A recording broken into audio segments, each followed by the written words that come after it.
Bollywood silver screen presenting red sparrow. इस कहानी की शुरुआत होती है मॉडर्न रशिया से, जहां पर हमें डोमिनिका नाम की एक लड़की को दिखाया जाता है। डोमिनिका एक बैले डांसर है। दरअसल उसे किसी भी कीमत पर पैसे कमाने होंगे, क्योंकि उसकी मॉम हमेशा बीमार रहती है। उनके इलाज के लिए हमेशा उसे पैसों की जरूरत होती है।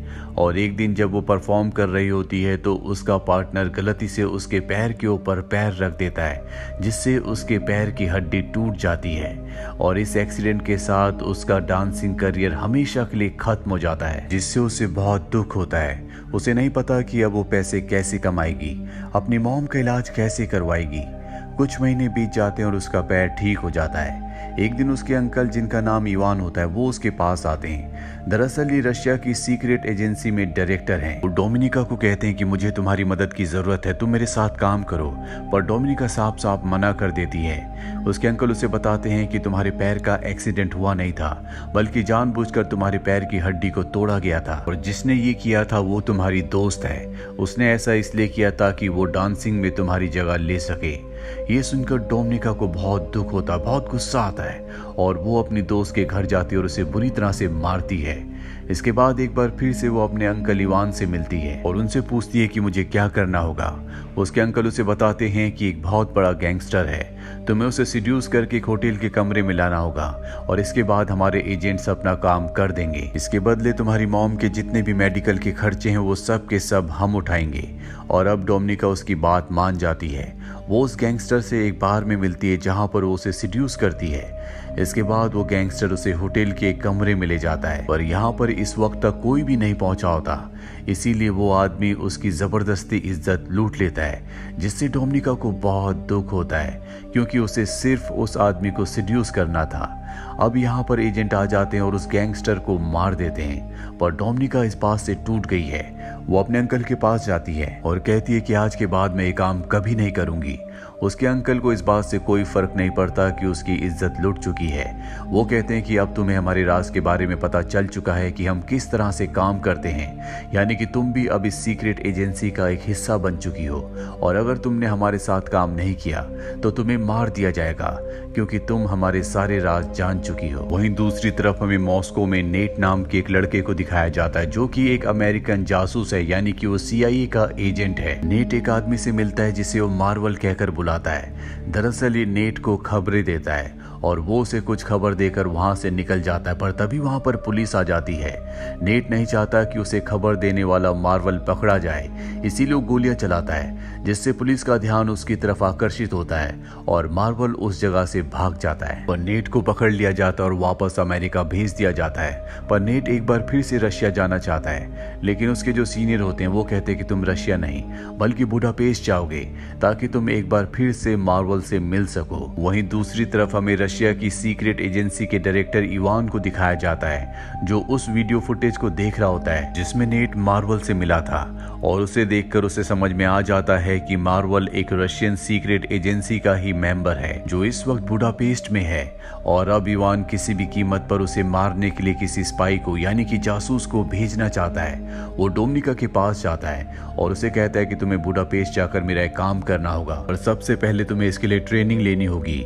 और इसके बाद उसे एक स्पाई स्कूल में भेजा जाता है, जहाँ की ट्रेनिंग बहुत ही खतरनाक, बहुत ही मुश्किल होती है, लेकिन जल्दी वो इस ट्रेनिंग को पूरा कर लेती है। और इसके बाद डोमिनिका को बुडापेस्ट के लिए रवाना कर दिया जाता है, जहाँ पहुंचने के बाद सबसे पहले उसे नेट का विश्वास जीतना होगा, ताकि उसके जरिए वो किसी भी कीमत पर मार्वल तक पहुंच सके। दरअसल मार्वल का चेहरा कोई भी नहीं जानता, किसी को नहीं पता कि वो कैसा दिखता है। सिर्फ नेट ही एक तरीका है जिसके जरिए मार्वल तक पहुंचा जा सकता है। और अब डोमिनिका बुडापेस्ट पहुंच जाती है, जहां पर वो अपनी एक साथी एजेंट के साथ रहती है। साथ ही अब वो नेट का पीछा करना शुरू कर देती है। वो उस स्विमिंग क्लब को भी ज्वाइन कर लेती है, जहां पर नेट रोज आता है। डोमिनिका बार बार उसके सामने से जानबूझकर निकलती है ताकि वो उसे देखे। डोमिनिका बहुत ही सुंदर है, इसीलिए नेट भी उसे देखना शुरू कर देता है और एक दिन जब वो सड़क पर उसके कम अक्रॉस होती है तो वो उससे बात करता है। नेट को कहीं न कहीं डोमिनिका के ऊपर शक है। डोमिनिका जब अगले दिन स्विमिंग क्लब जाती है तो देखती है कि वहां पर उसका आईडी कार्ड नहीं है। दरअसल नेट उसका आईडी कार्ड निकाल कर अपने साथ ले गया होता है और अब उसे पता चल जाता है कि वो एक रशियन स्पाई है, लेकिन फिर भी वो बार बार उससे मिलता है। हालांकि अब उसे पता है कि डोमिनिका उससे बार बार इसीलिए मिलती है ताकि वो मार्वल के बारे में इंफॉर्मेशन निकाल सके।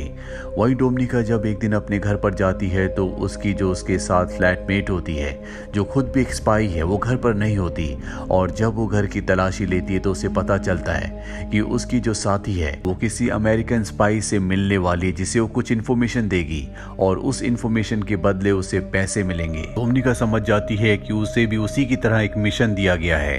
अब डोमिनिका अपने काम को पूरा नहीं कर पाती, उसे मार्वल के बारे में कुछ भी पता नहीं लगता। इसीलिए इवान यहाँ पर आता और उससे पूछता है कि तुम्हारा काम इतना स्लो क्यों चल रहा है, अगर ऐसे चलता रहा तो तुम्हें मार दिया जाएगा। वो कह देती कि मेरे काम स्लो चलने का कारण ये है कि मैं अपने साथी एजेंट के साथ उसके मिशन पर काम कर रही हूँ। ये सुनने के बाद इवान को बहुत गुस्सा आता है। वो कहता है कि तुम्हें अपने काम पर ध्यान देना चाहिए। और जब डोमिनिका अपने घर पर नहीं होती तभी वहां पर एक दूसरा रशियन एजेंट आता है जो डोमिनिका की रूममेट फ्लैटमेट को मार देता है क्योंकि उसने अपने सीक्रेट मिशन को डोमिनिका के साथ शेयर किया था। हालांकि उसने नहीं किया होता, लेकिन डोमिनिका ने कहा होता है कि मैं उसके साथ काम कर रही हूँ। इसीलिए इवान को रशियन इंटेलिजेंस को ये लगता है कि उसने अपने खुफिया मिशन को किसी के साथ शेयर किया, इसीलिए उसे मार दिया जाता है। साथ ही जब डोमिनिका घर पहुंचती है तो वही रशियन एजेंट उसे धमकी देता है और कहता है कि अगर तुम अपने मिशन में फेल हुई तो हम तुम्हें भी मार देंगे। डोमिनिका इस बात से बहुत डर जाती है। वो नेट से मिलने उसके फ्लैट पर जाती है जहां पर नेट उसे बताता है कि मुझे पता है कि तुम एक रशियन जासूस हो। डोमिनिका बताती है कि मुझे अपनी और अपनी मॉम की जान बचाने के लिए रशियन जासूस बनना पड़ा। नेट उसे कहता है कि मैं तुम्हारी और तुम्हारी मॉम की सुरक्षा की गारंटी लेता हूँ, लेकिन तुम्हें डबल एजेंट बनना होगा, यानी कि तुम्हें हमारे लिए काम करना होगा।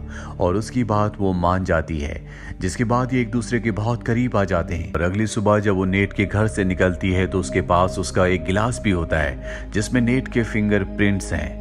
वही नेट एक बार फिर से मार्बल से मिलता है। मार्बल उसे आगाह करता है कि तुम्हें डोमिनिका से दूर रहना होगा क्योंकि वो एक रशियन जासूस है, वो तुम्हारे लिए बहुत बड़ा खतरा बन सकती है।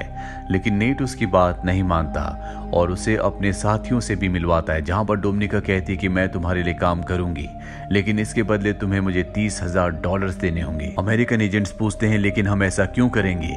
वो कहती है क्योंकि मैं तुम्हारी मदद कर सकती हूँ। जिस लड़की के साथ मैं रहती थी वो एक रशियन एजेंट थी। उसे एक मिशन दिया गया था जिस मिशन के तहत उसे यूएस सेनेटर की चीफ स्टाफ से मिलना था, जो उसे अमेरिका के बारे में बहुत सारी इंफॉर्मेशन देने वाली थी, पर उसकी अब मृत्यु हो चुकी है और वो मिशन अब मुझे दिया गया है।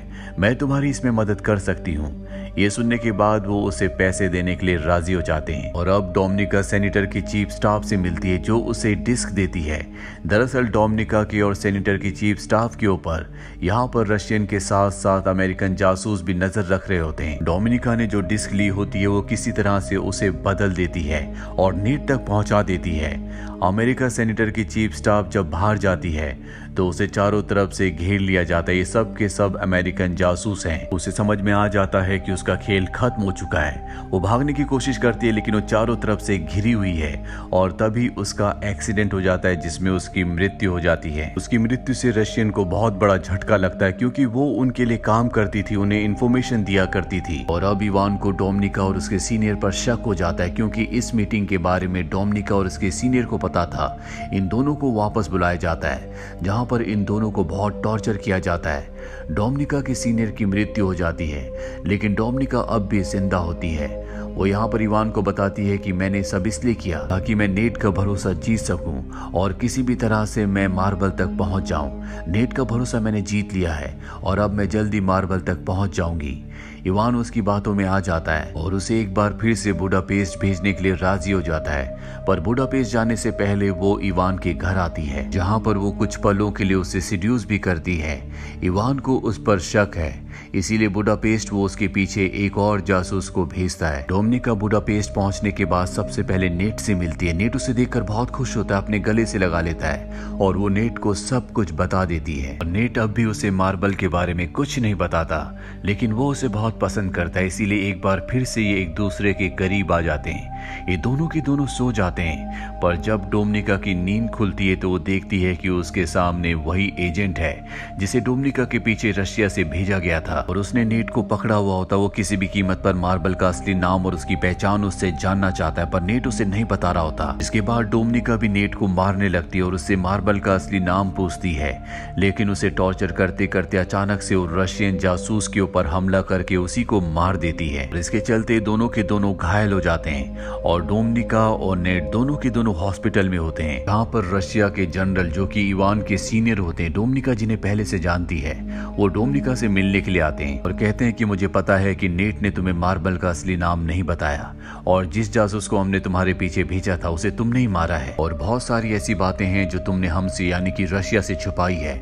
डोमिनिका साफ साफ मना कर देती है। जनरल कहते हैं कि तुम्हें मुझसे डरने की जरूरत नहीं है। जिस मार्बल की तुम्हें तलाश है, जिसे नेट बचाने की कोशिश कर रहा है, वो और कोई नहीं बल्कि मैं हूँ। मैं रशिया के लिए पहले बहुत ईमानदार था। एक दिन मेरी पत्नी बहुत ज्यादा बीमार थी। एक अमेरिकन डॉक्टर था जो मेरी पत्नी को बचा सकता था, लेकिन मुझे इसके लिए अलाउ नहीं किया गया। उन्हें ऐसा लगता था कि मेरी सच्चाई उस डॉक्टर को यानी कि अमेरिकन को पता चल जाएगी, जिस वजह से मेरी पत्नी की मृत्यु हो गई। ये पूरा का पूरा सिस्टम करप्ट है, इसीलिए मैंने रशिया का साथ छोड़ दिया और एक डबल एजेंट बनकर अमेरिका के साथ और रशिया दोनों के साथ काम करना शुरू कर दिया। तुम्हारे आज जो भी हालात हैं वो तुम्हारे अंकल इवान की वजह से हैं। अगर वो चाहते तो तुम्हें इन सब चीजों से निकाल सकते थे, लेकिन उन्होंने ऐसा नहीं किया। तुम मेरी सच्चाई रशिया की खुफिया एजेंसी को बता सकती हो, जिससे मैं पकड़ा जाऊंगा और तुम एक नेशनल हीरो बन जाओगी और उसके बाद तुम मेरी तरह अमेरिका के साथ और रशिया के साथ दोनों के साथ एजेंट बनकर काम कर सकती हो और रशिया की करप्ट एजेंसी को खत्म करवा सकती हो। दरअसल जर्नल ने उसे सब कुछ इसलिए बताया होता है क्योंकि उन्हें पूरा विश्वास होता है कि जल्दी वो पकड़े जाएंगे और वो नहीं चाहते कि उनकी जिंदगी वेस्ट जाए। वो चाहते हैं कि डोमिनिका उन्हें पकड़वाए, जिसके बाद डोमिनिका उनकी जगह ले ले और अब डोमिनिका रशियन एजेंसी के पास जाती है, जहां पर वो उन्हें मार्बल की सच्चाई, उसका नाम और सब कुछ बता देती है। कुछ देर बाद हमें दिखाया जाता है कि रशियन एजेंट जनरल को नहीं बल्कि इवान को पकड़ लेते हैं, क्योंकि उसने इवान का नाम बताया होता है कि इवान ही मार्बल है और साथ ही उसने बहुत सारे सबूत भी दिए होते हैं, जिसमें पहला सबूत ये होता है कि उसने इवान के नाम पर एक अकाउंट खुलवाया होता है जिसमें उसने अमेरिकन से $30,000 डलवाए थे। साथ ही जब वो इवान के घर पर गई थी तो वो गिलास जो नेट के घर से लाई थी जिसमें नेट के फिंगरप्रिंट्स थे, वो उसने अपने अंकल इवान के घर पर छोड़ दिया था, जिससे ये साबित होता है कि इवान और नेट आपस में मिले हुए हैं। दरअसल वो शुरू से ही इवान को इस जाल में फंसा रही थी, जो अब पूरी तरह से उसके जाल में फंस चुका है। वो चाहकर भी अपनी बेगुनाही साबित नहीं कर सकता। रशियन एजेंट्स इवान को मार देते हैं और इस तरह से इवान का खात्मा हो जाता है। डोमिनिका ने मार्बल का पर्दाफाश किया होता है, इसीलिए उसे प्रमोशन मिल जाता है और अब वो रशिया में अपनी मॉम के साथ बहुत खुश है। लेकिन वो नेट को आज भी याद करती है क्योंकि वो नेट को पसंद करती है और एक दिन उसे एक अननोन नंबर से कॉल आता है। दूसरी तरफ से कोई नहीं बोलता, वहां से सिर्फ एक पियानो की धुन बजती है, जिसे सुनने के बाद वो समझ जाती है कि ये नेट है। इसी के साथ ये फिल्म, ये कहानी यहीं पर खत्म हो जाती है। उम्मीद करते हैं कि ये कहानी आपको पसंद आई होगी।